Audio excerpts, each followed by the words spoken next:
Hello Guardians, my name is Excalion, and today I just had some thoughts that I wanted to go over concerning skill-based matchmaking and a few other things, new things going on in Destiny right now. If you like this kind of content, don't forget to subscribe to the channel, and as always, like the video for more content like this in the future. Now, before I get too deep into this video, I just wanted to go over the loadout that I'm using for today. I'm playing some Iron Banner, and we're using the Gnawing Hunger with accurized rounds, Arrowhead Break, Zen Moment, and Kill Clip with a Reload Speed Masterwork. We are also using the Astral Horizon Shotgun for the secondary with Full Choke, Tactical Mag, Quick Draw, and Opening Shot with the Range Masterwork. I'm using Wormhusk Crown with the Way of the Wraith Middle Tree Void class for my Hunter, and I think you'll agree this is pretty good gameplay. And what I wanted to go over today now is skill-based matchmaking. It was removed from the game back early to mid-June. Bungie completely surprised all of us by just announcing that they were removing it from the game with the coming update, 2.0.9.1, I believe.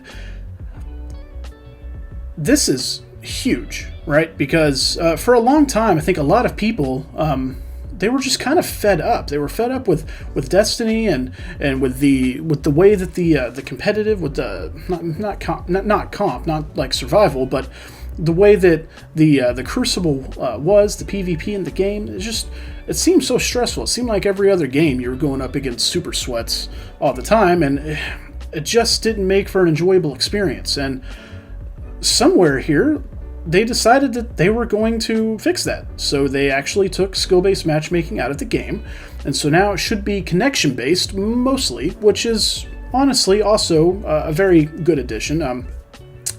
You don't feel like you're being outclassed by, people just because of their connection, or maybe your connection's not so good, so it feels the same way. It's just a much nicer way to play the game. Now, this week is Iron Banner, and this was huge because I think even a lot of streamers, I know a lot of my friends, would tell you that they don't really have a good time playing Iron Banner anymore. Of course, the power level is enabled, but it is still skill-based, or at least it was up until that time last month. And so I think that for the most part, the common consensus is this has been pretty good.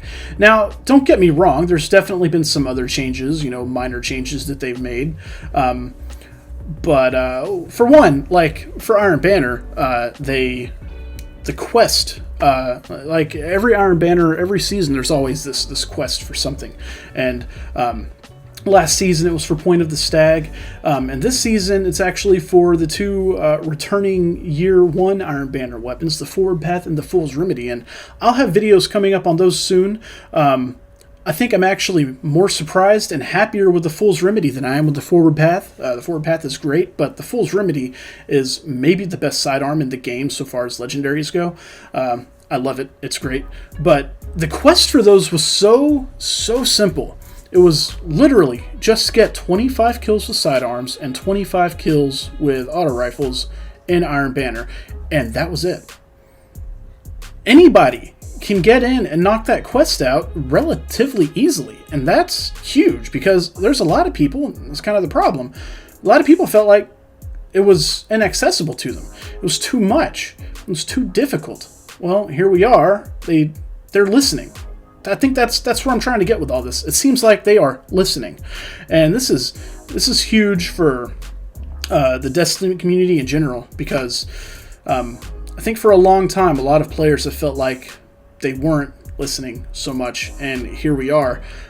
They took out skill-based matchmaking for all except 2 playlists, and they took out, or they simplified the Iron Banner quest, and just because of the skill-based matchmaking being on, Iron Banner in general is just much more enjoyable.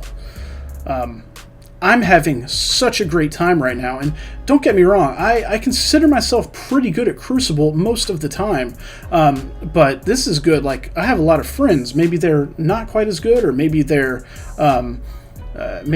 just, they don't play it as often, and they've even said the same thing. It's just more enjoyable right now. So I'm excited about this. I'm excited about what this means. Maybe this means that the future for Destiny is brighter than we think, right? Because I think for a long time, people have been really frustrated, myself included, but people have been really frustrated with just some of the small details, right? Like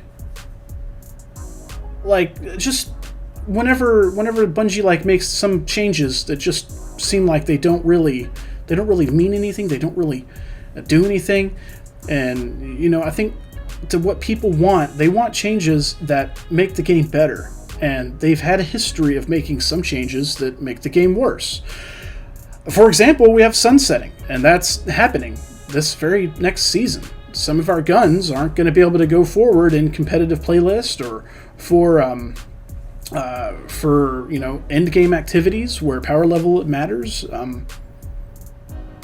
That's a big thing, and honestly, I'm kind of worried about it. There are a few things that have concerned me for sure, such as the fact that like I have what the roar of the bear. Which one is it? It's Bad Omens. That's what it is. The Bad Omens rocket launcher, right? Like I have my God roll. It's got tracking. It's got cluster bombs, and it's got the Season of the Drifter logo on it. But then I have this new one that doesn't have the Drifter logo. It's got the new logo on it, but I've actually got a farm for the role that I want. Thing is you can actually go to the Drifter and get this from him if you completed the quest, but it's still got the old logo. That's not the way to do that, and I am honestly concerned about it. But anyways, that's just some of my thoughts concerning Destiny right now. I'm happy and scared all at the same time. But guys, we'll see. Godspeed, my friends.